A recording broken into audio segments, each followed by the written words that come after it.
Last year की जो 2-3 question आए होंगे उनका भी देख के डिस्कशन करेंगे। देखो इस टाइप का क्वेश्चन आता है, लेकिन उस टाइप के क्वेश्चन पढ़ने के पहले हमको बहुत छोटी छोटी सी चीज़ें आना चाहिए। जैसे मैं आपसे बोलता हूँ थोड़ा सा भी सेट्स के पहले ही कोई भी व्यक्ति है जो सेट डिफाइन कर सकता है मुझको, इसको हिंदी में बोलते हैं समुच्चय। मैं दोनों मैं आपको बताऊँगा, आप उसमें परेशान हो हिंदी या इंग्लिश। और आज हम लोग जानकारी लेते हैं, अगर आप लोग बनेंगे तो कल से हम लोग कुछ नोट्स वगैरह बनाना स्टार्ट करेंगे, ठीक है। तो बताइए सेट्स क्या होता है, समुच्चय जिसे बोलते हैं कोई भी। हाँ इसमें से वस्तुओं के सुव्यवस्थित पहले। हाँ ठीक है भाई, उन्होंने बताया, सही बताया। उन्होंने बताया वस्तुओं के सुव्यवस्थित या सुस्पष्ट भी कह सकते हैं, बात एक ही है ना, के कलेक्शन को, संग्रह को, है ना, हम लोग क्या बोलते हैं, समुच्चय सेट बोलते हैं, ठीक है। तो हम लोगों ने यहाँ पे बोला कि एक वेल डिफाइंड कलेक्शन, समझ गया ना। कलेक्शन का मतलब क्या हुआ, झुंड या इकट्ठा संग्रह करना, ये हिंदी वही ऑटोमेटिकली आता है collection. Well defined collection of क्या, ऑब्जेक्ट, केवल ऑब्जेक्ट्स और कुछ नहीं जी।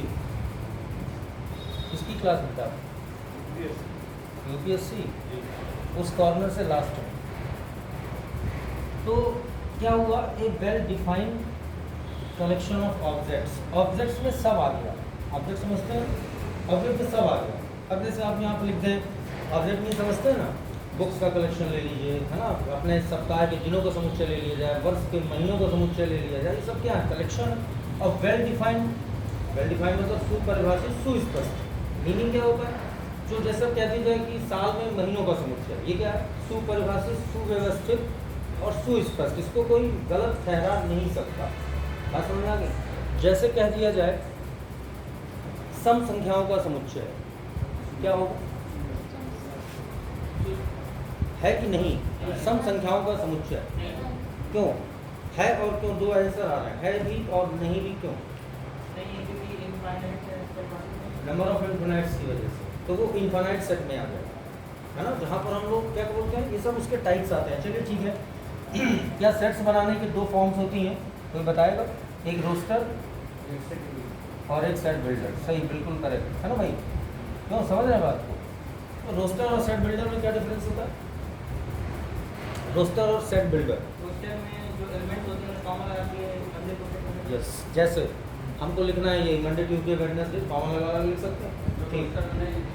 जो रोस्टर, हाँ नहीं, इसको हम लोग, उसको आप लोग अपने लैंग्वेज को गुण विधि भी कह सकते हैं, क्या, यानी इसका पर्टिकुलर कोई एक क्वालिटी हो, गुण हो, है ना। गुण का मतलब होता है जो किसी विशेष वजह से पहचाना जाए, वो सेट बिल्डर में आएगा। और एनी टाइप्स ऑफ ऑब्जेक्ट लिख दिया जाए कॉमा लगा लगा लगा, तो वो क्या हो जाएगा, रोस्टर फॉर्म। जैसे आप जानते हैं कि सेट को हमेशा जो सबसे इसकी बड़ी पहचान होती है वो है क्या, मिडिल ब्रैकेट, है ना, मिडिल ब्रैकेट बोलते हैं सर। इसमें एलिमेंट्स क्या होते हैं, कोई एलिमेंट्स रिपीट नहीं कर सकते हैं, क्या नहीं कर सकते हैं, नो रिपीटिंग एलिमेंट्स एनी भी। तो मीन्स क्या है कि जैसे मैं एक एग्जांपल देता हूँ कि ये लिखा हुआ है, कह लीजिए M8SS, चलो इससे बात करते हैं। ये एक सेट है, क्या ये सेट सही है गलत है, क्यों, डबल है ना, ऐसा करके इसका मीनिंग्स हो जाता है। खैर ये तो सब देखिए बेसिकली चीज़ है, थोड़ा थोड़ा सा बस लेके चल रहे हैं हम लोग ऐसा। क्या सेट्स के टाइप आप लोगों ने पढ़े, जैसे सेट का टाइप, कोई भी सेट नहीं, अरे नल सेट पढ़ा, और कोई इस तरीके से बताते जाइए, अरे फाइनाइट सेट, फिर अगला क्या हुआ, इनफाइनाइट सेट, फिर क्या हुआ, अरे सिंगलटन सेट पढ़ा कभी, एकल, बिल्कुल, क्यों भाई, सिंगलटन सेट हो गया। हाँ वो तो भी और बात की बात है, और आप उसमें बताओ और भी कुछ हो सकता है इनके अलावा, null set, finite set, infinite set, singleton set. चलिए शायद आपको याद आता जाए तो बताइएगा। फिर यहाँ से सबसेट भी होता है क्या, फिर क्या होता है, सुपर सेट या पावर सेट भी होता है, ऐसा पढ़ा है ना लोगों ने। ये सब बेसिकली जानकारी आपको होना चाहिए। और ये चीज़ें अब आप समझ ही रहे हो, मैं आपको सिंपल से एग्जांपल देना, उनको मल्टीप्लिकेशन और डिवीजन करना है, तो जब तक उनको टेबल नहीं मालूम है या मल्टीप्लिकेशन, जब तक हम उसको सॉल्व नहीं कर सकते हैं। ये बेसिकली जानकारी आप अपनी 12th की बुक उठा करके भी ये सब चीज़ें पढ़ सकते हैं, नहीं पढ़ सकते हैं, फिर भी कोई डाउट है, तो सर हमको सिंगलटन सेट समझ में नहीं आ रहा, डिस्कस कर सकते हैं मुझसे कि ये चीज़ नहीं आ रही। लेकिन जो बेसिकली है, क्योंकि हम ये चाहते हैं कि जो भी आपके 9-10 पीरियड्स हैं उसमें हम लोग इस चैप्टर से उतना मटेरियल निकाल के समझ के नोट्स बना लें जिससे हमारे पेपर में कुछ ना कुछ उसमें हमको हेल्प हो सके। क्लियर? तो अगर हम लोग स्टार्टिंग से पढ़ेंगे तो हम लोग सिलेबस थोड़ी ना पूरा कर रहे हैं। तो अगर डेफिनेशन लेके what is the finite set, मेरी बात समझ रहे हैं? अब आप ये कहोगे सर नहीं तो आपने को लिखाया नहीं, लिखाने वाली चीज़ नहीं। आपकी 12th की बुक आई है एनी राइटर, जो आपको पसंद है, नहीं समझ, जिससे आपने 12th पास आउट किया उसमें पढ़िए। 11th की बुक में देखिए, और भी पहले भी आपने देखा होगा 9th-10th में भी सेट्स होता था। नहीं, इसमें नहीं, जो CBSE बोर्ड वाली बुक कह रहा है, RD शर्मा वगैरह उठाइए तो सब में मिलेगा। इंग्लिश मीडियम बुक जैसे हम बात कर रहे हैं, आप लोगों ने जिससे पढ़ा है उसमें भी होगा ये set and relation and function 11th 12th नहीं। तो मेरे कहने का मतलब क्या है कि बेटा इस कैलोरी से जाओ ऊपर। तो कहने का मीनिंग क्या हुआ कि मैं आपको फिर भी थोड़ा सा याददाश्त दिलाता हूँ कि सब आप लोगों ने पढ़ा होगा, जो बेसिकली चीज़ है वो मैं आपको डिस्कस करते हैं कि थोड़ा सा भी आज ही। तो मेरे कहने का मीनिंग ये हुआ कि जैसे मैं थोड़ा थोड़ा हिंट करता हूँ तो आप लोगों को एक वर्क भी दे रहे हैं। देखिए आप जिस चीज़ की प्रिपरेशन कर रहे हैं उसके मायने जानते हैं, नहीं जानते? सरकार ने आप लोगों को इतना लाभ दे रखा है, हम लोग आपके उसमें लगे हुए हैं मार्गदर्शन में, सभी लोग आपकी हेल्प कर रहे हैं, है ना? तो क्लास के बाद मेन क्लास अभी हम लोग क्लास करते हैं, उसके आफ्टर सम टाइम आपको 5-10 मिनट के बाद हम बात करें, ओके? तो क्योंकि ये अपना कीमती समय है ना, तो उसको करिए, बट जरूर आपकी क्वेश्चन जो होंगे उसका आंसर दिया जाएगा, ठीक? अच्छा, तो मेरे कहने का मतलब ये है कि आप लोग बेसिकली उस चीज़ को अन्यथा मत लें। आपकी पढ़ाई में सबसे बड़ा जो बाधक है वो है आपका सेल फोन। क्या? उसका मिसयूज, यूज नहीं, अगर उसका यूज करें तो उससे अच्छी चीज़ नहीं घर बैठे आप भी जानते हैं, काफ़ी लोग यूज भी करते हैं उसका, यूटिलाइज करते हैं क्वेश्चन सोल्यूशन ये सब पढ़ने में लिखने में। नहीं, कभी आपने चेक किया कि गलत इस टाइप का क्वेश्चन आता है इस तरह से? कहीं कभी इंटीग्रेशन, डिफरेंशिएशन, परम्यूटेशन, कॉम्बिनेशन, बात समझ रहे हैं, डिफरेंशियल इक्वेशन, कुछ भी आप ले लीजिए, tangent, normal, maxima, minima, X Y Z, कुछ भी समझ रहे हैं बात को, वेक्टर एनालिसिस ले लीजिए, सब चीज़ें आपने पढ़ रखी, नहीं पढ़ी? एरिया, वॉल्यूम, ये सब चीज़ें पढ़िए। 2D 3D 2 डायमेंशनल ज्योमेट्री में कितने कर्व्स होते हैं, क्या उनका एरिया वगैरह पॉसिबल है कि नहीं, उनका वॉल्यूम्स क्या होता है, या 3D क्या होता है, 3 डायमेंशनल ज्योमेट्री क्या होती है, बात समझ रहे हैं? ये सब चीज़ें हमको पता होना चाहिए बेसिकली, जो आप लोग 12th पढ़ के आए, क्योंकि आप जिस चीज़ का प्रिपरेशन कर रहे हैं उसके लिए आपको अपने टाइम के एक्स्ट्रा आपको कम से कम हर सब्जेक्ट के लिए 2-2 घंटा देना चाहिए, एनी हाउ, है ना? एक बुक का कलेक्शन, बुक नहीं है बुक ले लीजिए, है ना? बुक से भी आपको लाभ मिलता है कि आप लगाइए प्रैक्टिस। भाई इतना वक्त तो होता नहीं, प्रैक्टिस किसको करनी है? छात्र को। टीचर का वर्क आप डिस्कस करेंगे, जो प्रॉब्लम्स है या अपने से बेटर देने की सब कोई कोशिश करता है ना? अपना से बेटर कोई नहीं छोड़ता है, कोई भी टीचर होगा किसी भी सब्जेक्ट का, वो अपना से बेस्ट देने की कोशिश करता है, क्योंकि आपका सिलेक्शन होगा तो उसका भी तो नाम जुड़ा है उसके साथ, है ना? तो इसमें ये नहीं आप कहो खुद का लेबर जो है वो आपको आगे ले जाए, उसमें लेबर कीजिए। अगर इस फील्ड में आए हैं तो ईश्वर करे आप लोगों को तुरंत उपलब्धि मिले, लेकिन उसके लिए लेबर बहुत ज़रूरी है। तो आप लोग करके देख चुके हैं, पढ़ते होंगे तो कुछ समझ में आएगा। चलिए, मेरा मतलब ये था कि आप लोग इसमें केवल क्या करना है कि इन सब चीज़ों को जाकर के आज पढ़िएगा, बैठ के आज ही पढ़िएगा। आज से क्लास शुरू है ना, आज ही से पढ़िएगा, और देखिएगा जब मैं कल आपको पढ़ाऊँगा इन्हीं सब चीज़ों से मिलती जुलती चीज़ें, तो आपको एक्स्ट्रा समझ में आएगा कि हाँ ये चीज़ मैं पढ़ गया, ये तो ऐसे ही हुआ, इसके अलावा ये नई चीज़ पढ़ने को मिली हमको, तो ये नई चीज़ जो है इसको कह दिया नोट कर लीजिए, मैं बोल के लिखा देता हूँ, है ना? कुछ पॉइंट्स लिखा दिए, कुछ आपको न्यूमेरिकल्स कराते जाएंगे जो थोड़ा सा स्टैंडर्ड है, कुछ आपको आएंगे, कुछ 12th बेस भी लेंगे, इस तरीके से। तो बताइए, थोड़ा थोड़ा इंट्रोडक्शन हो जाता है इसका। तो नल सेट क्या होता है? नल सेट को लोग डिनोट करते हैं 5 से, जो भाई अच्छा, तो 5 अगर ये सेट लगा है तो इसको ऐसा लिखेंगे तो इसमें 1 एलिमेंट काउंट हो गई। अभी क्यों होता है एलिमेंट काउंट, ये मैं आपको बताऊंगा। फाइनाइट सेट क्या होता है कि जिस सेट के एलिमेंट्स को हम काउंट कर सकें, इसको काउंटेबल सेट भी बोलते हैं, गिनने योग्य। फाइनाइट परिमित सेट है ना, परिमित समुच्चय। और इसका क्या होगा? हाँ, the number of element and not be countable, है ना, इसका इनफाइनाइट सेट, यानी जिन समुच्चय के अवयवों को या तत्वों को हम क्या ना कर सकते, काउंट ना कर सकें, उसको इनफाइनाइट सेट बोलते हैं। इस तरह से ओनली मैं आपको रिपीट करा देता हूँ, आप लोग पढ़ के इसको तैयार करिए। सिंगलटन सेट का मतलब क्या होता है? यस, है ना, ए सेट हैव ओनली 1 एलिमेंट, यानी अगर कोई सेट एक ही तत्व रखता है तो उसको हम लोग क्या बोलते हैं? एकल समुच्चय, सिंगलटन सेट बोलते हैं। इसके बाद आती है बारी इस तरीके से टाइप्स ऑफ सेट के बाद सबसेट। सबसेट मीन्स क्या होता है? उप समुच्चय। अच्छा, इस पर थोड़ा सा 2 मिनट डिस्कस करते हैं। जैसे मैंने बोला कि सबसेट ए सबसेट बी लिखा है या ए सबसेट बी लिखा है, इन दोनों में से कौन सा सही कौन सा गलत है, लेकिन नोटेशन की बात है। अच्छा चलिए मैं आप लोगों को बताता हूँ। आप लोग जो अपनी अलजेब्रा की बुक खोलेंगे फर्स्ट पार्ट, उसमें देखेंगे उसमें से नोटेशंस दिए होता है। उसमें ऐसा लिखा होता है कि इसको फॉर एवरी बोलते हैं या फॉर ऑल बोलते हैं, लिखा होता है ना सब, फॉर ऑल फॉर एवरी बोलते हैं, है ना। फाई इसको बोलते हैं, ये नीटा है, ये बीटा है, ये सब ये ग्रीक लेटर्स होते हैं। क्या होता है, इनको बैठ कर तैयार करिए, ये सब चीज़ें नॉलेज में होना चाहिए। इसका नोटेशन का बहुत बड़ा असर होता है। पर अलजेब्रा का मतलब है सिर्फ नोटेशन, और आपके सिलेबस में कह लीजिए यही एक चैप्टर ऐसा है जो थोड़ा सा पढ़ने में मेहनत चाहता है, मतलब समझ रहे हैं। इसके बाद जो अन्य टॉपिक हो मैथमेटिकल है वो तो बहुत फटाफट तैयार हो जाएंगे आपको, इसमें थोड़ा सा आपको लेबर करनी है थ्योरेटिकली। चलिए मैं बताता हूँ क्या होता है। सबसेट का मतलब उप समुच्चय है। तो ये देखिए कि इसका तरीका होता है कि अगर ये इस टाइप को ओपन है, यानी बताइए क्या बी, क्या पढ़ा क्या जाएगा इसको, ए, ये जो लिखा है capital A is the subset of B, बता सकते हैं, सबसेट ऑफ बी। और या इसका रेसिप्रोकल उल्टा पढ़ेंगे क्या कि B is the subset of, बता सकते हैं, ऐसा होगा, A is the subset of B, meaning क्या होगा। नहीं, मेरे कहने के इसको छोड़ दीजिए, सही ये वाला है। खैर ये मैं पूछा था सही गलत क्या, तो ये सबसेट होता है, सबसेट इक्वल टू होता है, यानी क्या होता है कि बी के जितने भी तत्व हैं वो किसमें हो, ए में, तब वो उसका क्या बोलेंगे, सबसेट बोलेंगे। अच्छा ये इसका सिंबल होता है, अगर आप लगाएं तो सबसेट इक्वल टू होता है। क्या अभी एक इसमें से आप लोगों को शायद मालूम होगा, एक सेट होता है इक्वल सेट, क्या होता है, और एक होता है इक्विवेलेंट सेट।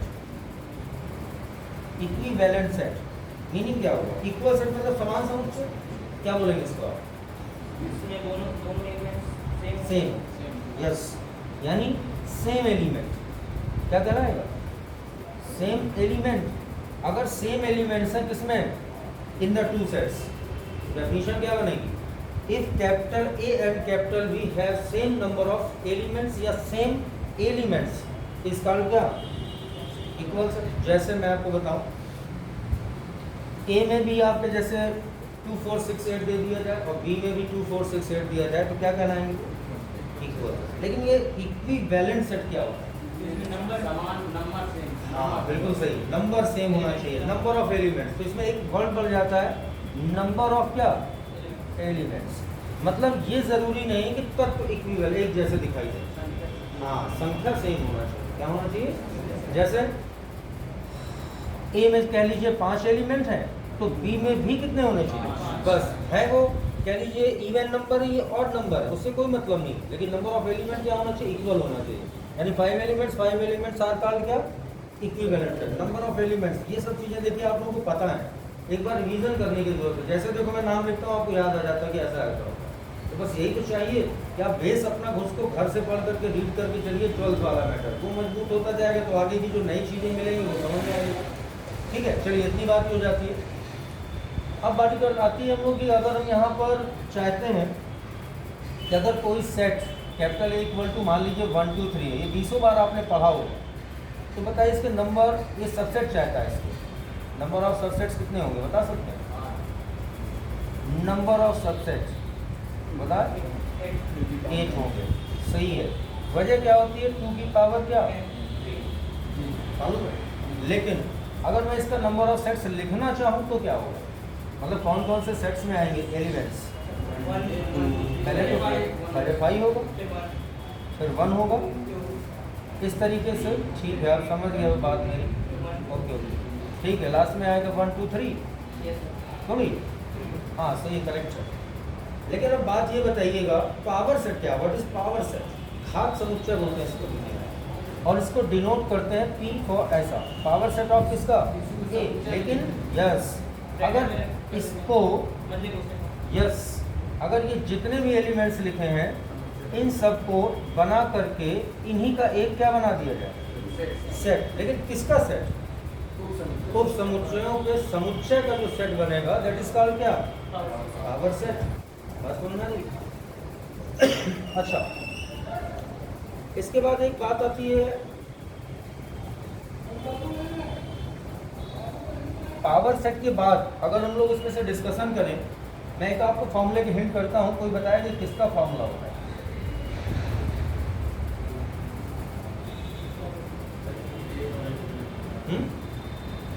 सुपर सेट बोलते हैं, पावर सेट बोलते हैं, क्या बोलते हैं इसको? ये सबसेट की संख्या पढ़ी कभी? ऐसा क्वेश्चन फॉर्मूला मिला है ऐसा कभी? फॉर्मूला ऐसा पढ़ा आप लोगों ने? सुपर सेट की संख्या निकालने के लिए उसमें कुल मिला करके फाई नहीं होता। क्या नहीं होता? फाई नहीं होता। क्लियर है बात? ये 1 क्यों माइनस होता है? इसमें से क्या नहीं होता? फाई नहीं होगा। तो ये सब पढ़ा है। जैसे कोई नहीं, कोई डाउट आता है, मैं तो केवल याददाश्त दिला रहा हूँ आपको, क्योंकि फर्स्ट क्लास है कि मैं भी जानता हूँ कि सब कहाँ कितने तक हैं। मैं भी जानना चाहता हूँ 1-2 क्लास में आपको गहराई से, उससे आपके लेवल से पढ़ाया जाए। और आप लोग भी अपनी कसर मत उधारो, नहीं समझ रहे हैं? बढ़िया दम से पढ़ के आइए, अच्छे से मेहनत से आइए पढ़ के, कि आज हमको सेट थ्योरी पढ़ना है तो हम 2-4 पेज किताब की पढ़ के आइए, ताकि मैं पढ़ाऊँ तो फटाफट उसको जवाब दे, मैं तुरंत उसको आगे ले लूँ, है ना? हम चाहते हैं कि उस हिसाब से आपका बने। फिर बाद में एक प्रैक्टिस सेट भी दिया जाएगा। कोशिश करेंगे आप लोगों को 15-20 क्वेश्चन बना करके आप लोगों को सॉल्व करना है। पहले पढ़ाएंगे तो उन्हीं में से देंगे, समझ रहे हैं? उन्हीं से मिलते जुलते आपको चेक करने के लिए कि आप लोग इतना पढ़ा, 9 क्लास पढ़ी आपने सेट थ्योरी और रिलेशन फंक्शन की, तो हमने 9 दिन में या 9 क्लास में क्या सीखा? वर्क भी दिया जाएगा, है ना भाई? जिसकी वीकनेस होगी उसको और प्रयास करेंगे कि तुम भी आगे आओ, ऐसा नहीं है, ठीक है? चलिए, सब चीज़ें जो भी डाउट हो ना तो घर पे जाकर उनको एक बार फिर से रिपीट करिएगा, कहाँ क्या बताया था, कैसा क्या है। अच्छा, अब आगे बात करते हैं हम लोग, थोड़ा सा आगे बढ़ते हैं। क्या हम लोगों ने डिसजॉइंट सेट पढ़ा है? डिसजॉइंट सेट, इसको हिंदी में बोलते हैं विसंधित समुच्चय। क्या बोलते हैं? विसंधित समुच्चय। क्या होता है ये डिसजॉइंट सेट? चलो कोई बात नहीं, देखिए मैं बताता हूँ क्या मतलब। 2 सेट विसंधित समुच्चय या डिसजॉइंट सेट कहलाते हैं अगर उनका कोई भी उभयनिष्ठ एलिमेंट ना हो, अर्थात कोई there is no any common element between the 2 sets.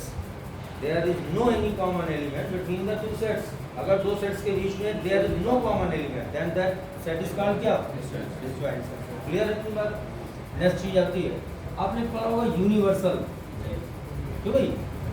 Universal set, इसको बोलते हैं सार्वत्रिक समुच्चय, ठीक है? शायद आप लोग जानते हैं इसको डिनोट करते हैं किससे? यू से। क्यों भाई? एक आपने इसके बाद पढ़ा होगा, इसका मीनिंग क्या होता है? सबसे बड़ा नहीं, बड़ा समुच्चय के अलावा और भी कुछ। जैसे हमें एक यूनिवर्सल सेट चाहिए तो क्या होगा? वो एलिमेंट का समुच्चय होगा जिसमें एक तत्व ना, u माइनस एक करते हैं तो उसका डैश निकलता है, उसको कॉम्प्लीमेंट्री सेट या पूरक समुच्चय बोलते हैं। क्या बोलते हैं? हाँ, ये सब चीज़ें आप लोग बैठ के एक बार पढ़ोगे ना, सब 12th की बुक का मैटर में। थोड़ा बहुत हिंट दे रहा हूँ इसके, थोड़े से मान लीजिए इसके कुछ फॉर्मूले या लॉज होते हैं। लॉ मीन्स नियम। तो लॉ में जैसे हम लोग चर्चा करें,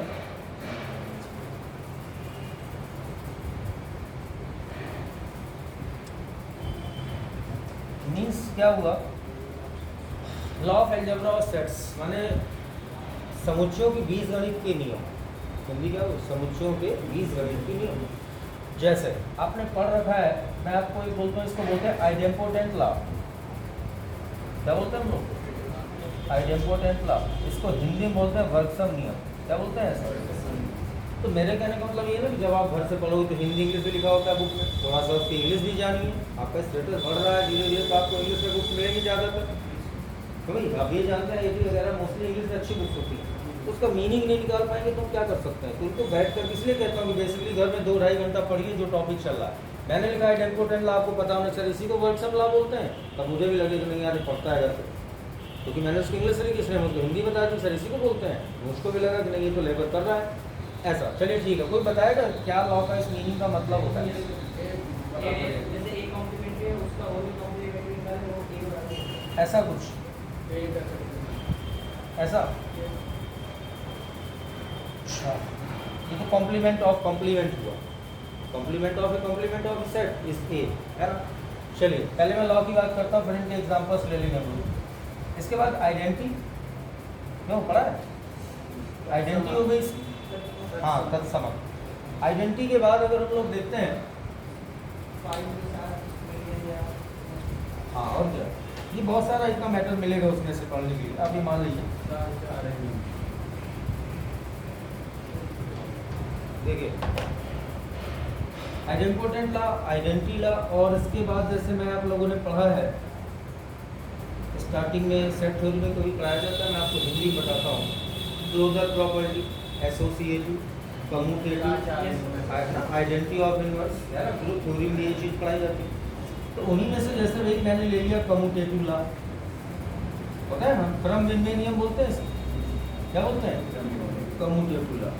फिर एक हमने ले लिया एसोसिएटिव, क्या हो गया, एसोसिएटिव ला, ठीक। नंबर 5 डिस्ट्रीब्यूटिव ला, होता है वितरण नियम। ये सब किसमें बता रहे हैं हम लोग, लॉ ऑफ अलजेब्रा, ये सब लगते हैं।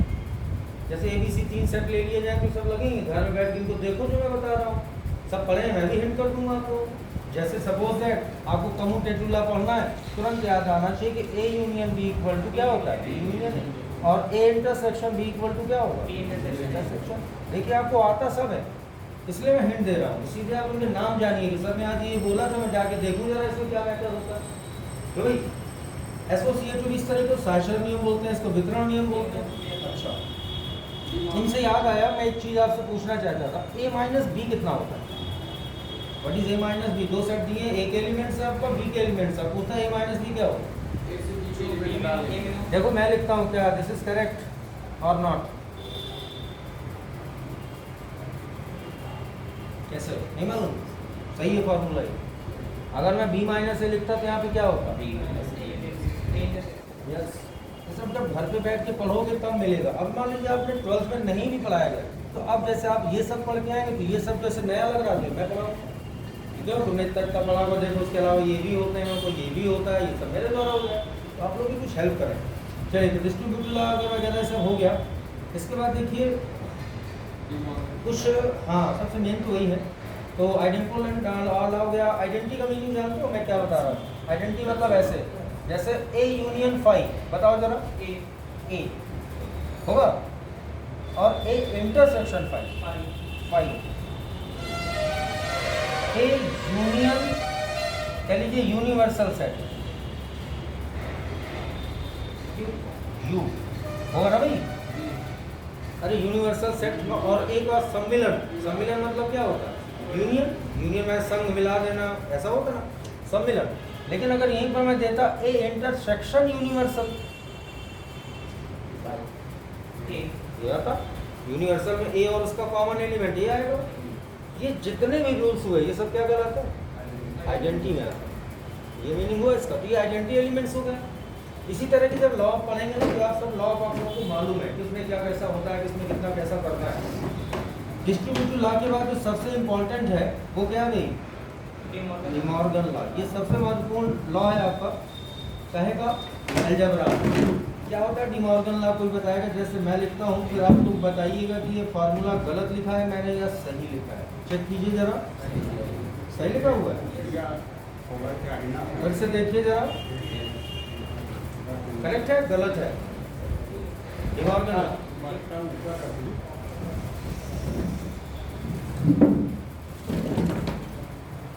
कुर्सी में सेटल हो रही क्या, अच्छा मीटिंग, हाँ हाँ ठीक है, चलो बैठो।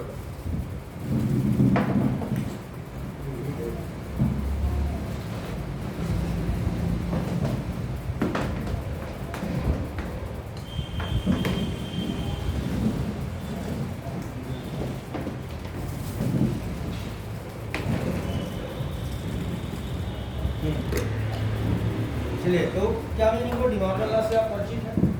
अब ये सब ये लॉ ही कहलाते हैं, जितने भी ये रूल्स हैं। मान लीजिए हम सब लोग ऐसे जानते हैं माइनस बी ऐसा होगा, बी माइनस ऐसा होगा। अच्छा, कुछ रूल्स और भी आपने पढ़े, जैसे मैं आपको बताऊं, और इम्पोर्टेंट लॉ होते हैं कह लीजिए। अब ये कुछ एक्स्ट्रा लॉज कह लीजिए, मतलब डायरेक्टली समुच्चय में ही यूज होते हैं, बट किस तरह के क्वेश्चन में वेन डायग्राम वगैरह पढ़ा है, वेन डायग्राम पढ़ा है ना, वेन डायग्राम बहुत से रिलेटेड क्वेश्चन है, उसी के फॉर्मूले हैं। तो वेन डायग्राम भी आप जानते हैं कि इसमें जो रेक्टेंगल शेप होता है ये यूनिवर्सल सेट होता है ना, और इसके अंदर जो सेट्स दिए जाते हैं वो मोस्टली किस में दिए जाते हैं, सर्कल्स में दिए जाते हैं। There is no common element then this set is called क्या, तो वेन डायग्राम में थोड़ा सा आप जब पढ़ोगे तो वो भी आपको समझ में आएगा। अच्छा, दूसरी बात तो मैं ये बताया था, जैसे यहाँ पर हम लोग लेते हैं, आपने पढ़ा होगा कि अगर मैं देखते हैं number of A union B, equal to number of A element plus number of B minus N A intersection कितना। अगर यहाँ पर बोला जाएगा if capital A and capital B are any two finite set, तो भाई कैसे सेट हैं दोनों, फाइनाइट सेट। फाइनाइट सेट क्यों लेते हैं, काउंटेबल होना चाहिए, इसमें बोलता है कि if capital A and B are any two finite set then number of A union B equal to this. पढ़ा है सब आपको। अगर मैं इसी को बोल दूं कि if a, b, c are any three finite sets then बताएंगे formula n A union B union C equal to n A plus N B plus n C minus N A intersection minus n B intersection C minus n C intersection A. तो भाई कौन सा this divide plus को अब last में आएगा वो तीनों कॉमन वाला यस। हाँ तो बोले प्लस क्लियर। देखिए काफ़ी कुछ चीज़ें आपको कंफर्म हो रहा है। मैं चाहता हूँ कि ये सब चीज़ें जैसे कोई एग्जांपल क्वेश्चन ले लिया जाए, इससे रिलेटेड क्वेश्चंस अगर हम लोग यहाँ पर डिस्कस कर सकें आप लोगों को आता भी होगा। जैसे कह लीजिए क्लास में 100 स्टूडेंट्स हैं, कितना 100 स्टूडेंट, तो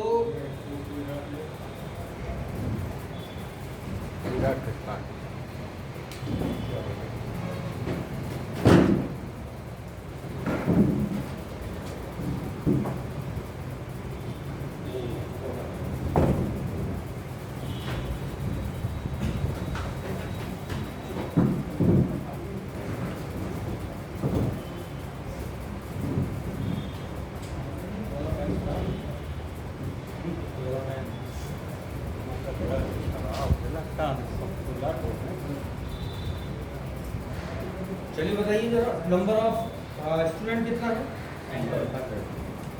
सपोज दैट इसमें 57 जो आपके स्टूडेंट्स हैं और मान लीजिए 22 स्टूडेंट्स हैं। दो तरह की लैंग्वेज यूज करते हैं, है ना। मान लीजिए ये मैथमेटिक्स में पास होता है, ये इंग्लिश में पास होता है, ठीक है। तो कह रहा है कि जब जैसे इस तरह के क्वेश्चन आना शुरू होंगे, मतलब जैसे मैं आपको बेसिकली पढ़ाएंगे फिर मैं इस तरह के क्वेश्चंस आपको लगाएंगे, बताएंगे कैसा क्या लगता है। कुछ अभी ये बेसिकली है, आप लोगों को आता है। तो बताइए जरा नंबर ऑफ स्टूडेंट 100 हैं और उसमें से 57 जो है मैथमेटिक्स लिए हुए हैं, 22 इंग्लिश लिए हुए हैं। तो ऐसे नंबर ऑफ स्टूडेंट कितने होंगे जो ये दोनों नहीं लिए होंगे, ना वो मैथ लिए होगा और ना ही वो इंग्लिश लिए होगा। ट्राई करो। एक सिंपल सा क्वेश्चन दिया है, ये कुछ जर्नल सा, अभी तो इसकी स्टार्टिंग है। मान लीजिए अभी कल से हम लोग इसके क्वेश्चन अभी और सॉल्व करेंगे। अब तो स्टार्टिंग हुआ, बस ये है कि आप लोग जानो समझो सब चीज़ें आपने पढ़ रखी, इतना होता है नहीं होता, ये सब चीज़ें करिए फटाफट। 2 मिनट में उसको बताओ जरा, देखें कितने लोगों को निकल पाता है सही गलत।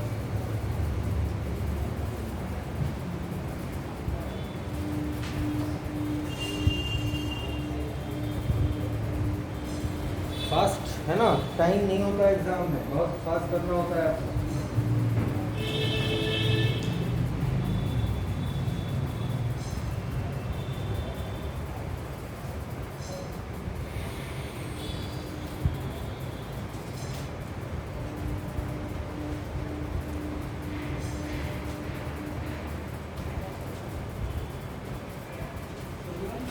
कितना 21 और एनीबडी?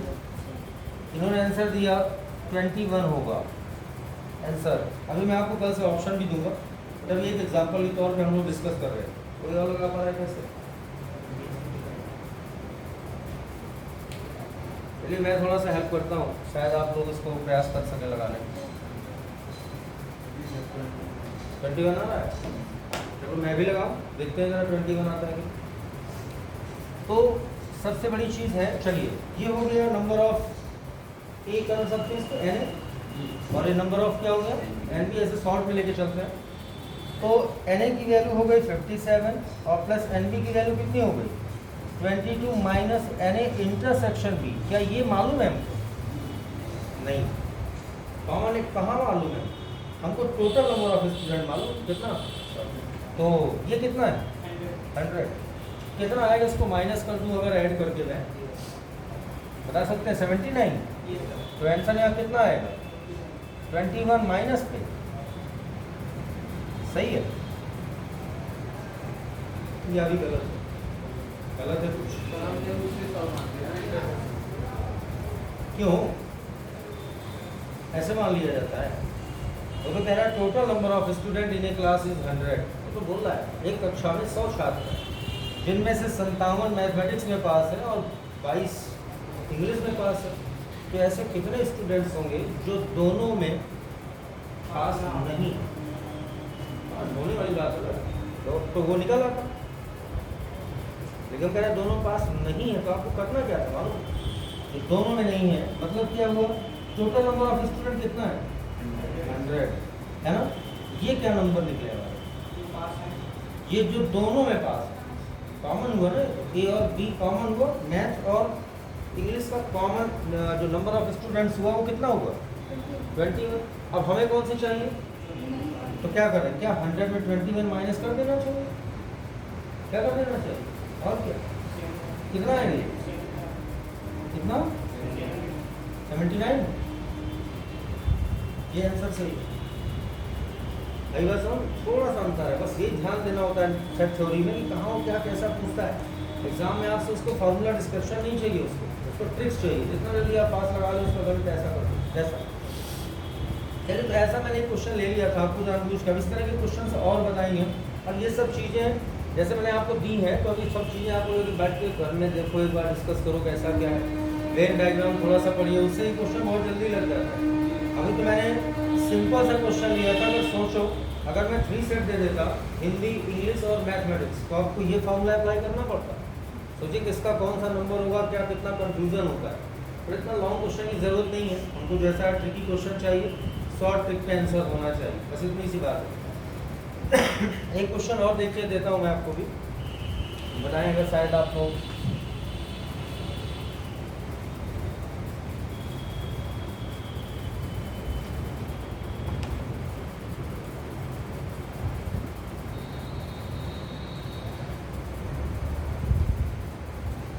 थ्री 6 9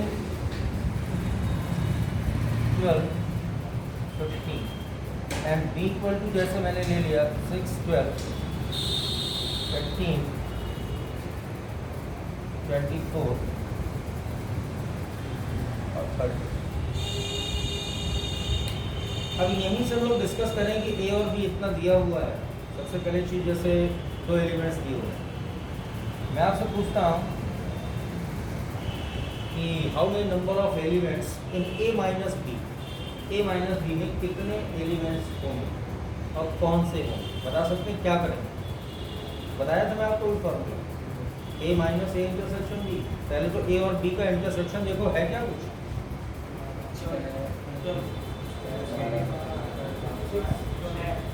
6 और 12 है इंटरसेक्शन, ठीक है। अब उस इंटरसेक्शन वाली वैल्यू को किस सेट से माइनस करना है, ए से।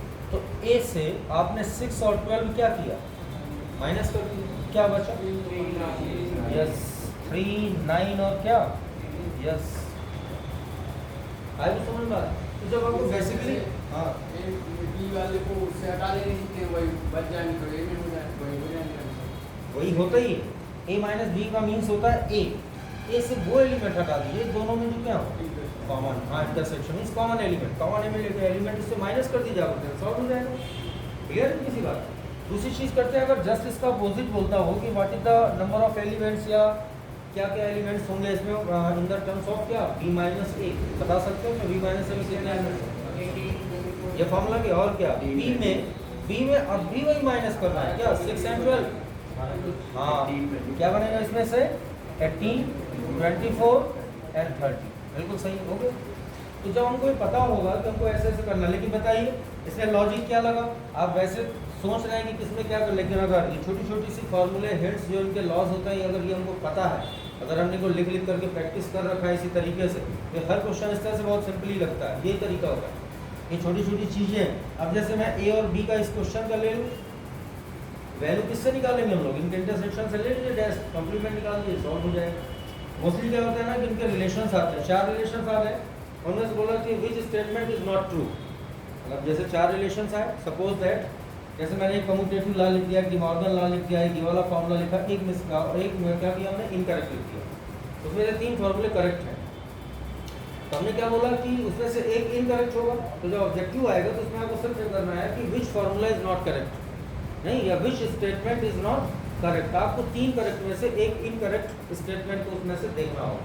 फिर इसका जस्ट अपोजिट कभी कभी क्वेश्चन आता है कि विच फार्मूला इज करेक्ट, यानी उसमें कितने इनकरेक्ट होंगे, 3 इनकरेक्ट होंगे। तो आपको जब अच्छे से तैयार होगा तब आप 3 इनकरेक्ट में एक करेक्ट फार्मूला हम लोग निकाल पाएंगे। ये बात समझ में आ रही?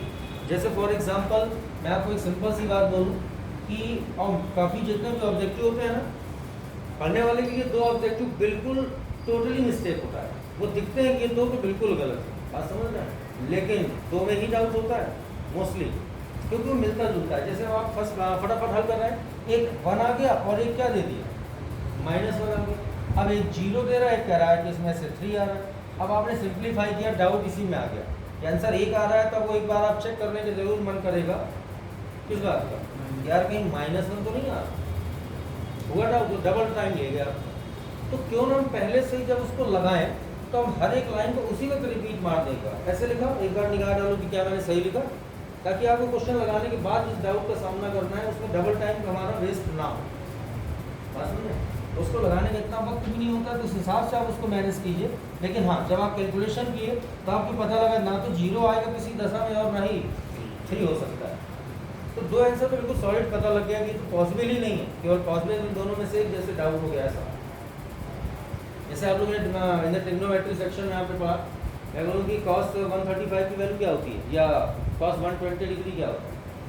cos 120 डिग्री की वैल्यू क्या होती है, -1/2, -1/2 होती कि नहीं होती, लेकिन डाउट है थोड़ा सा। 1/2 + 1/2 दे दिया, 2 दे दिया, है ना, ऐसा। तो एक डाउट हो गया प्लस माइनस में। अब कोई इसको 180 + थीटा को -cos थीटा लिख रहा है, कोई 180 - थीटा को + का cos थीटा लिख दे रहा है। तो अपने नॉलेज की बात है। तो वही चीज़ होती है कि एग्जाम में जितना भी ऑब्जेक्टिव आता है उसमें से 2 क्या करता है कि 2 डाउट पैदा करता है, 2 बिल्कुल करेक्ट होता है, उन्हीं में से 2 इनकरेक्ट होते हैं, ऐसा। तो ये जितने भी ऑब्जेक्टिव है ना, तो सब मिलते जुलते मिलते हैं। ठीक, इसके आगे की हम लोग चर्चा करते हैं। आज मैंने भी आपको सेट्स बताया, इसके बाद अभी हम लोग इसमें क्या पढ़ना है, रिलेशंस पढ़ना है और क्या पढ़ना है, फंक्शन। तो रिलेशंस और फंक्शन अभी मैं सेट पे ही डिस्कस करेंगे। अभी हम लोग इसमें से न्यूमेरिकल और इस तरह के लिखता हूँ। अभी यही टाइप का एक न्यूमेरिकल आपको ऐसा ही पढ़ना होगा, और दूसरे टाइप के न्यूमेरिकल इस तरह के मिलेंगे। कुछ उसमें से इस टाइप के मिलते हैं, जैसे मैंने बोला, एक क्वेश्चन लेता हूँ मैं आपका, a = सपोज दैट यहाँ पर दे दिया गया x सच दैट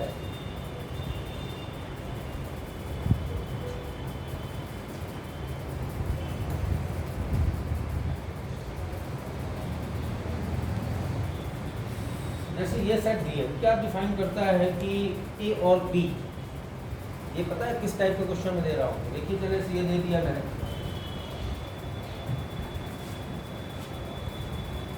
एक और मैंने ले लिया यहाँ पर, एक और मैंने ले लिया यहाँ पर, और इस तरीके से ले लिया कि मान लीजिए कि x सच दैट x <0, और एक ले लिया x सच दैट x² > 3। ये मैंने 4 सेट लिए ऐसे न्यूमेरिकल के तौर पर हम लोग ले रहे हैं। अब इस टाइप का क्वेश्चन है आप लोगों को पढ़ाना है, मतलब, और इस टाइप के क्वेश्चन से हम लोग स्टार्ट करेंगे, वही आपको नोट बताए जाएंगे। जो अब आप ये समझ लीजिए कि 12th में जब आपने पढ़ा, कितने लोग ये कह लीजिए सेट थोड़ी पढ़ी है ना सबने अच्छे से? मैं 11 अच्छा, 12th वाले कितने पास आउट हैं? पास आउट नहीं है, हाँ, अच्छा, बियर। और तुम लोग 11th है बियर, अच्छा, पास आउट हैं आप? 11 पास आउट, 12th में गया हो ना, हाँ वही चीज़। 11th तो हो गई मिनिमम भाई, हाई स्कूल थोड़ी आपको मिलेगा। तो 11th नहीं, कुछ 12th पास आउट भी है, जो सब ये किए हैं, और भी होते हैं 12th पास आउट। तो ये सब पढ़ा भी होगा आप लोगों ने जी। ये तो ऐसा है कि कहीं तो बेसिकली प्रिपरेशन कराई जाती है कि जो आप पढ़ के आ रहे हैं वही चीज़ को आप यहाँ से देखिए इसका इसमें क्या। हाँ, तो आप लोगों की बुक में जो पढ़ाया गया या आपने जो पढ़ा, तो 11th या 12th की बुक में मान लीजिए कोई भी टॉपिक है, उसमें वो क्वेश्चन को हमको ज़्यादा फोकस करना है जो वहाँ पर तुमको लगता था यार ये टिपिकल क्वेश्चन है, क्या लगता था ये कठिन है, और बाकी एक्सरसाइज में 2 क्वेश्चन छोड़ करके सभी क्वेश्चन सरल, 2 तुमको वो भी आते हैं, लेकिन उनकी अपेक्षा तुमको लगा कि ये क्या थोड़ा सा है ना, टफ है क्वेश्चन, समझिए उसी टाइप का क्वेश्चन हमको पढ़ना है, स्टैंडर्ड वही है।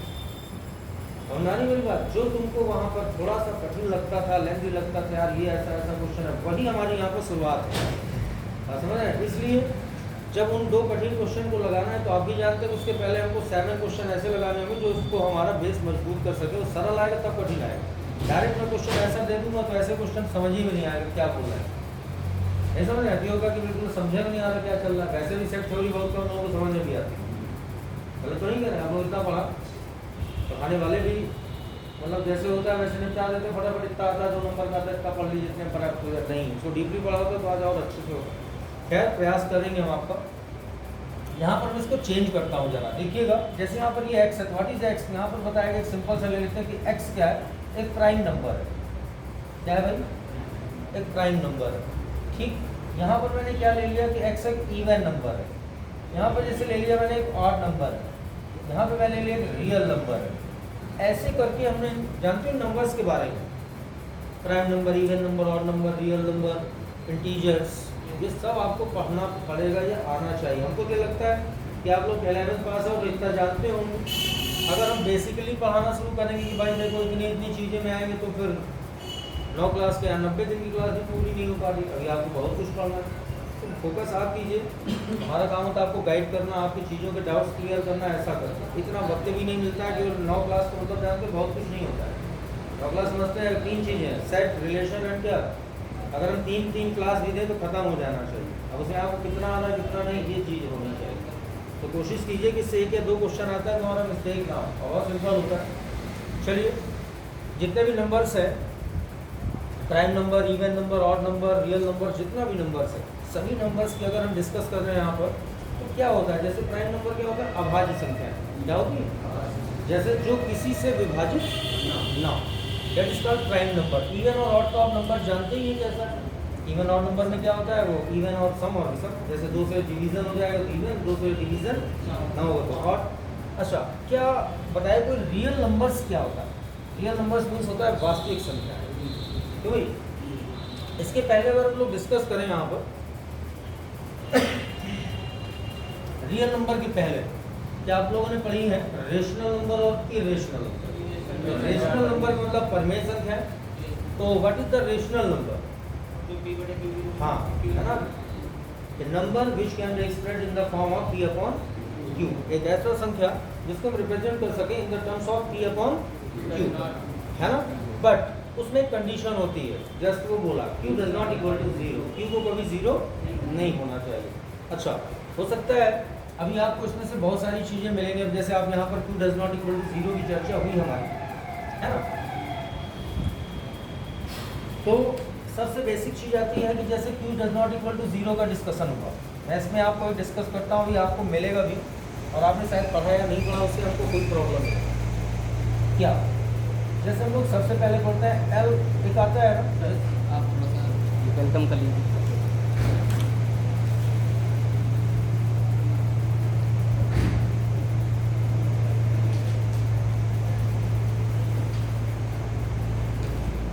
गीता मैडम आ रही है।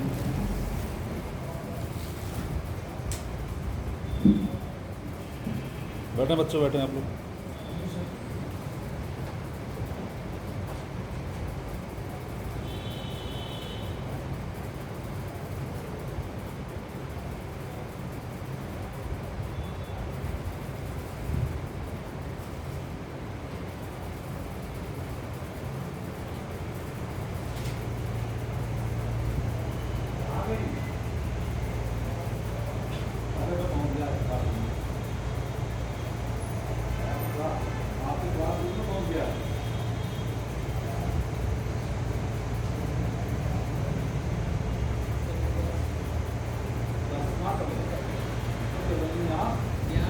कैसा है ठीक? चलो बताइए होगा।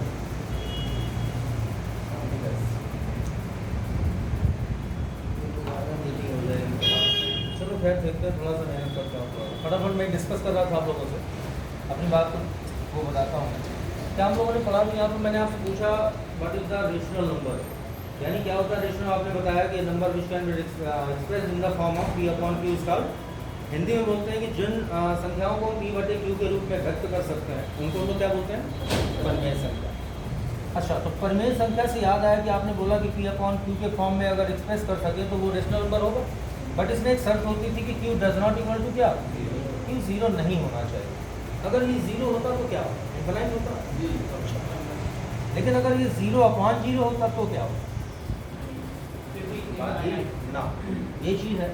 इसको हम लोग बोलते हैं इनडिटर्मिनेट फॉर्म।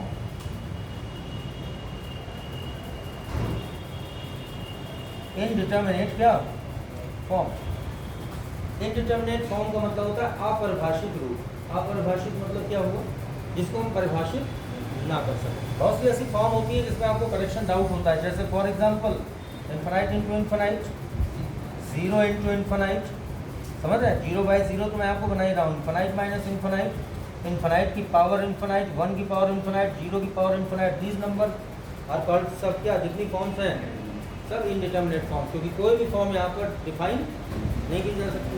बट ऐसा कब होता है, तो इनको हम लोग सॉल्व करने के लिए एल हॉस्पिटल रूल का यूज करते हैं। इनको सिंप्लीफाई करने के लिए भी हम लोग क्या यूज करते हैं, एल हॉस्पिटल रूल।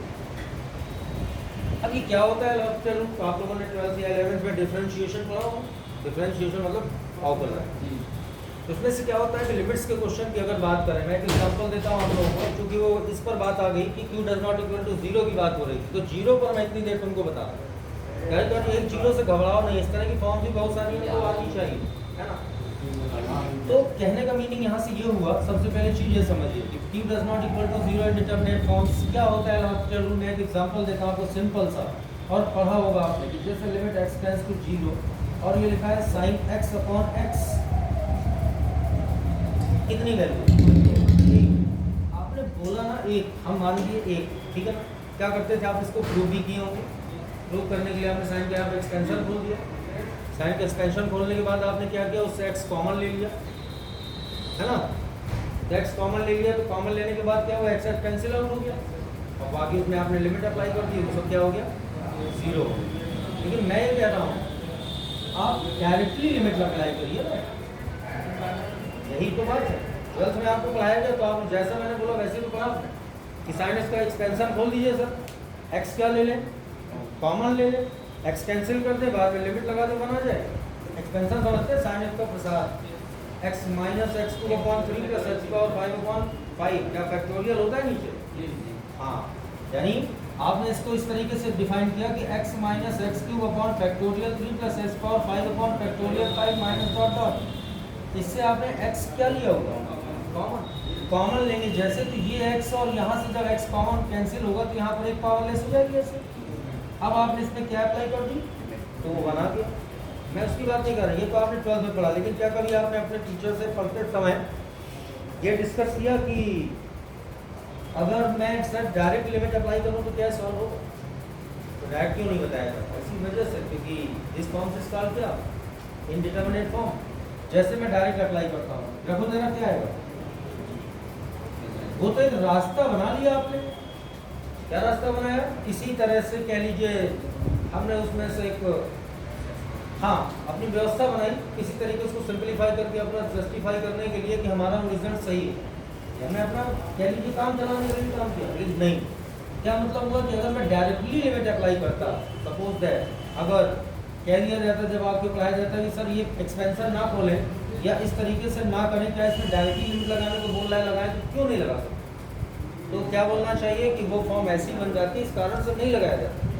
बशर्ते आपको 12th में ये सब नहीं बताया गया हो, डायरेक्टली बताया इसका प्रसार लगा दीजिए, इससे कॉमन ले लीजिए, इसके गुणनफल कर दीजिए, इसका फैक्टर कर लीजिए, ऐसा परिमेयीकरण कर लो, सब लिमिट हल हो जाती है।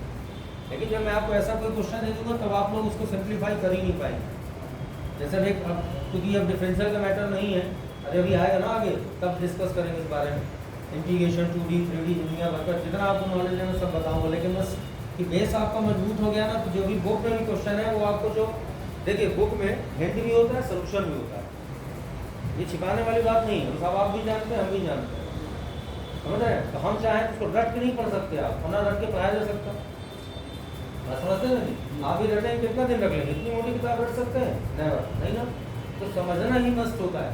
जब आप उसको समझ के पढ़ेंगे ना तो कोई चीज़ रटने की जरूरत नहीं है। देखो इस राइटर की भी आने दो, इस राइटर की भी आने दो। क्यों? हमको पूरा कॉन्सेप्ट क्लियर है भाई, हमको तरीके मालूम, इस वजह से। बात समझ रहे हैं?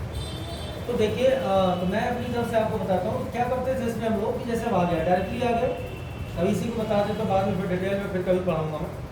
तो मान लीजिए मैं डायरेक्ट लिमिट लगाई तो 0/0 बना, ठीक है ना। हमें एक्सपेंशन नहीं आता, हमें एक्सपेंशन नहीं आता। हमने देखा है कि यार इंडिटरमिनेट फॉर्म बन गई, तो इंडिटरमिनेट फॉर्म से हमने बोला कि हम क्या अप्लाई करते हैं, एल हॉस्पिटल रूल कहलाता है। क्या होता है एल हॉस्पिटल रूल? और इन्होंने ऐसा रूल दिया, ये भी मैथमेटिशियन थे। अभी आपसे एक चीज़ और डिस्कस करूँगा मैं। तो मैंने इन्होंने क्या रूल दिया कि लिमिट अप्लाई करने से पहले अगर 0/0 की फॉर्म बनती है तो आपको न्यूमरेटर और डिनोमिनेटर यानी अंश और क्या हर, न्यूमरेटर और डिनोमिनेटर दोनों का डिफरेंशिएशन कर देना है। क्या करना है? अलग अलग। जरा मेरे को साइन एक्स का डिफरेंशिएशन आप जानते हैं, कॉस एक्स और एक्स का क्या होता है। अब लिमिट अप्लाई करिए, cos 0 की वैल्यू यस, इसलिए इसका आंसर 1 होता है। इतनी देर जितनी देर तुम एक्सपेंशन की उसकी कोई ज़रूरत नहीं, ऐसे आएगा। जैसे फॉर एग्जांपल और भी आप कोई ले सकते हैं, मैं ये नहीं कह रहा। एक एग्जांपल की बात करते हो, ऐसा ले लीजिए कि पावर एक्स अपॉन एक्स, इसकी वैल्यू 1 होती है क्या? पढ़ाया आपने ऐसा? बहुत छोटी छोटी बातें बता रहा हूँ, सबको आना चाहिए कि अब देखिए आपने क्या पढ़ा, इसमें बोला जाएगा इसका प्रसार कोई 1 क्या होगा, अरे की पावर एक्स का प्रसार नहीं, 1 + x स्क्वायर में फैक्टोरियल 2 + x सब प्लस में होता है। e की पावर इसका प्रसार बनता है, 1 कैंसिल हो गया, फिर x क्या ले लेंगे भाई, इसी तरह बना जाएगा। लेकिन मैं कहता हूँ ना, नो एक्सपेंशन, डायरेक्टली अप्लाई करिए। कैसे पता चला कि एल हॉस्पिटल रूल लगेगा, इंडिटरमिनेट फॉर्म है, डायरेक्ट अप्लाई करो तो जरा e to the power 0 = 1, 1 - 1 0 upon बना इंडिटरमिनेट फॉर्म। मैंने बोला कि एल हॉस्पिटल रूल अप्लाई करिए तो न्यूमरेटर डिनोमिनेटर का अलग अलग क्या करना चाहिए, डिफरेंशिएशन। जरा e to the power x का डिफरेंशिएशन बताइए, e टू द पावर 1 का 0, इसका 1, लिमिट अप्लाई करिए, e पावर 0 की वैल्यू आंसर बनाएगा। ये सब आगे बताऊंगा मैं, सब फॉर्म्स ऐसी होती हैं जितना भी है। अभी आपको ये सब पढ़ा है ना, जैसे इन्फिनाइट अपॉन इन्फिनाइट, ये भी हो सकता है। ये सब इससे लगते हैं, जितने भी इंडिटरमिनेट फॉर्म्स आती हैं ना, सब एल हॉस्पिटल रूल से सिंप्लीफाई हो जाते हैं बहुत आसानी से, इजीली। अच्छे अच्छे क्वेश्चन आप लोगों इस तरह के, अभी मैं इसमें दे दूँ ना, ऐसा नहीं लगा पाएंगे। log tan x upon cot square x ना हो जाएगा क्या, x टेंड्स टू इन्फिनाइट, नहीं हो पाएगा। ये सब चीज़ें आती हैं, आगे जब हम लोग एक्स्ट्रा पढ़ेंगे ना तभी सब चीज़ों का डिस्कशन होगा। मैंने आपको उसमें आया 0/0 चक्कर से मैं थोड़ा सा आपको डिस्कस किया। खैर देखते हैं हम लोग क्या है कि आगे की बात करें। थोड़ा सा मैं कुछ बता रहा था आप लोग यहाँ से, हाँ तो मैं बोला था रियल नंबर्स की चर्चा हो रही थी, क्या है कि रियल नंबर्स, ठीक है। अब बात है यहाँ पर कि रियल नंबर होती है कैसे, वास्तविक संख्या कहते हैं, क्या होता है रियल नंबर, वास्तविक संख्या में यस, परिमेय और अपरिमेय और नेचुरल नंबर्स, प्राकृतिक संख्या नहीं होती है, सबके कॉम्बिनेशन को क्या बोलते हैं, रियल नंबर्स।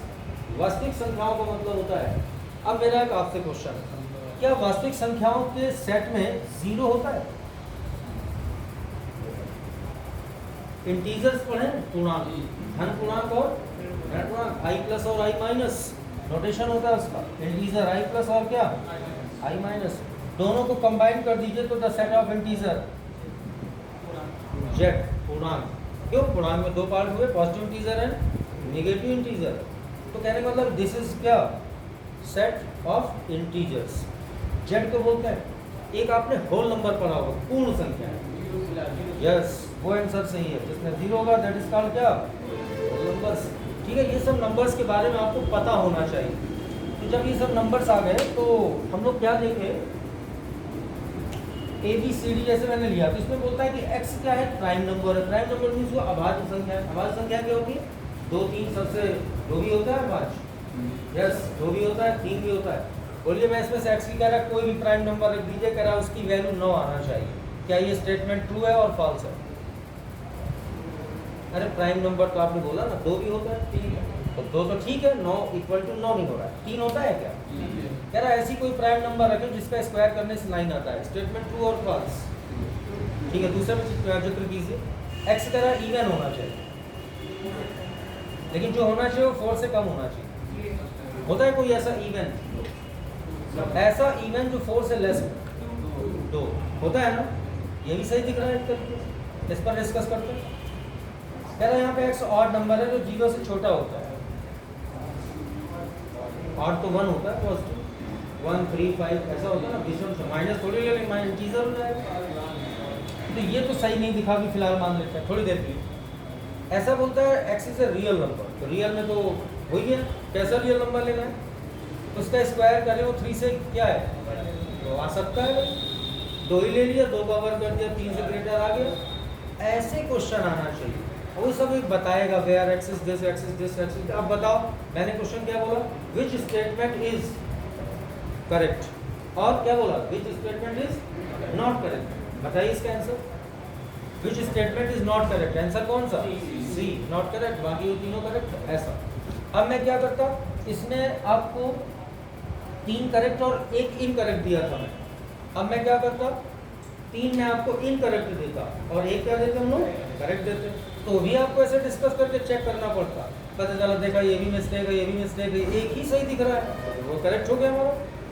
तो ऐसे क्वेश्चन बहुत आते हैं कि which statement is not correct, which statement is क्या करेक्ट। ऐसा करके आपको आना ही आना चाहिए। अब ये क्वेश्चनों की शुरुआत हुई, जो क्वेश्चन है इसके, कह लीजिए इस टाइप के क्वेश्चन इसके मिलते हैं। अच्छा, जैसे मैं आपको जिक्र कर रहा था यहाँ पर, ये तो सब आप लोगों ने ऐसे से पढ़ लिया। ये चीज़ें जो लिमिट्स में हम लोग डिस्कस कर रहे थे, यहाँ पे सभी नंबर्स के बारे में आप लोगों को पढ़ना होगा, जैसे whole numbers, real numbers, prime numbers, समझ रहे हैं, even number, odd number, number बताइए ना मैंने इतनी सारे, ये सब नंबरों के बारे में जाने। इंटीजर्स का सेट क्या होता है, रियल नंबर सेट क्या होता है, बस समझ रहे हैं। अच्छा, तो इन नंबर्स के बाद जब हम लोग ये सब पढ़ लेंगे तब ये, अच्छा अब ये बताइए जिसको यहाँ पर नंबर का नॉलेज नहीं है, अब जैसे किसी को प्राइम नंबर ही नहीं मालूम, पेपर तो दोनों में आ रहा है, हिंदी इंग्लिश, समझ रहे हैं। कभी जो पेपर आपने पढ़ा हिंदी इंग्लिश में पढ़ते थे तो आपने उसमें इंग्लिश के वर्जन की तरफ ध्यान नहीं दिया, जानते सब है। अगर कोई कहते हिंदी में बताओ आवाज में संख्या, तो बहुत सारे लोग बताते हैं, लेकिन अंतर किसका पढ़ रहा है ना, वो थोड़ा सा, हाँ अपने कह लीजिए जो आप लोगों ने एजुकेशन ली तो उसका थोड़ा अंतर, कुछ परिवेश का अंतर है, जब लोग इंग्लिश में जंप करना चाहिए धीरे धीरे। अच्छा, तो क्या बोलता है कि अगर प्राइम नंबर आपको पता है, किसी को तो अभाज्य बोलते हैं, तो हम लोग आसानी से जान जाएंगे क्या कहना चाहते। तभी इवन और चलिए सबको पता है, रियल नंबर अच्छे से पता होगा, होल नंबर दे रहा है, तो अगर हमको ये सब चीज़ें कन्फर्म है तो ही ना हम इस स्टेटमेंट को चेक कर पाएंगे। जैसे किसी को रियल नंबर में डाउट हो गया या उसको प्राइम नंबर में डाउट हो गया, तो गलत को सही, सही को गलत कर दिया उसने। तो बेसिकली क्या हुआ कि सबसे पहले हमको सब चीज़ों का बेस मजबूत होना चाहिए। तो यहाँ से हम लोग क्या बोलते हैं, अच्छा यूनियन इंटरसेक्शन आप लोगों को मेरे हिसाब से सबको आता ही होगा, क्यों यूनियन इंटरसेक्शन तो आता है ना, कि ए में जैसे आप लोग इसकी प्रॉपर्टियाँ हैं, जितनी भी प्रॉपर्टियाँ ये सब यूनियन इंटरसेक्शन की हो, देख रहे हैं ना, यूनियन और इंटरसेक्शन की सब प्रॉपर्टीज़ है। तो कहने का मीनिंग यह हुआ कि सेट्स में सबसे पहले आप लोगों को ये देखना होगा, इस तरह के क्वेश्चंस आएंगे कि सेट ही पढ़ाया जाएगा, ताकि इसको देखिए बताओ ये जिस फॉर्म में रोस्टर और इसमें सब सेट बिल्डर फॉर्म में अगर लिख करके इसके बना सकते थे हम लोग यहाँ पर नंबर्स, और एक सेट बना सकते हैं कॉमा लगा लगा कर, जैसे मैं कोई यहाँ पर नंबर लिख करके बताया तो वो तो बताता है कि एक्स सच दैट एक्स इस प्रकार से है कि उसका स्क्वायर कर दिया जाए तो 9 आए, लेकिन बट क्या बोलता है एक्स इज ए क्या प्राइम नंबर, तो क्या दिस स्टेटमेंट इज ट्रू और फॉल्स, तो आपने बोला नहीं, दिस स्टेटमेंट इज क्या, ये कथन सत्य है ऐसा। तो जब हम उसका बेसिकली जान जाएंगे और उनके अंदर की वैल्यू पता है, तब हम ऐसा क्वेश्चन बना करके इजीली हम लोग कर सकते हैं। आप भी जानते हैं सेट में इसके अलावा और कुछ नहीं होती, यही सब चीज़ें वेन डायग्राम्स वगैरह आते हैं। जैसे मैं आपसे पूछूँ a माइनस बी का वेन डायग्राम क्या होगा, a माइनस बी का वेन डायग्राम हमको चाहिए। देखिए मैं बताता हूँ, पहले देखिए गलत होगा या सही होगा।